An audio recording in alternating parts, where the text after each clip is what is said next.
As you know, The Witcher is based on Andrzej Sapkowski's novel, and this is a great source of inspiration for us. This is the place where you're looking for any tips and guides, just to create anything, starting with the environments and the characters.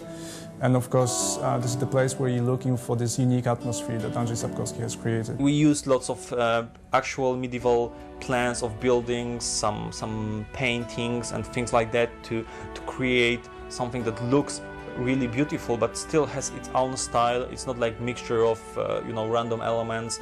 It's not something completely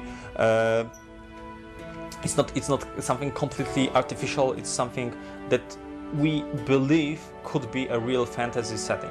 This is not the pink, purple kind of World of Warcraft thing. This is completely different style, and we are trying to imitate that. We are trying to move this idea into the 3D game. We use a licensed engine from BioWare. It's called Aurora Neverwinter Night engine, but we really heavily modified it. I believe it's like 80, maybe 90% of this engine was rewritten completely. First of all, we changed our rendering system. It's no longer OpenGL, now it's completely DirectX 9 with all newest features like bump mapping, environmental mapping, pixel shaders, everything you want in very modern rendering engine. As I told you before, we are trying to create this really dark kind of world and all environments created to look a bit dark, but in the same time, of course, we have these beautiful sunsets in our game, and you can watch really great looking environments. But when you will move on into the city, you will see all the sewers and really dark places where you wouldn't like to live.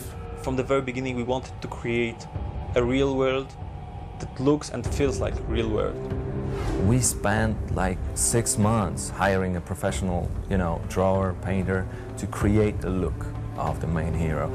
He did hundreds of sketches where the look of the hero was constantly changing, and at the end we found out something that really looked like cool, not only taking all the content from the book, but also looking cool inside the game. We have over 50 monsters inside our game. We can divide our monsters into, generally we can divide them into 2 groups, because they're non-human kind of creatures and human kind of creatures. The characters are connected with the environment. If you walk at night somewhere, at the river or somewhere, I don't know, if you would like to visit swamps, you can be sure that you will meet a lot of creatures there, and you will probably have to fight with them in order to survive.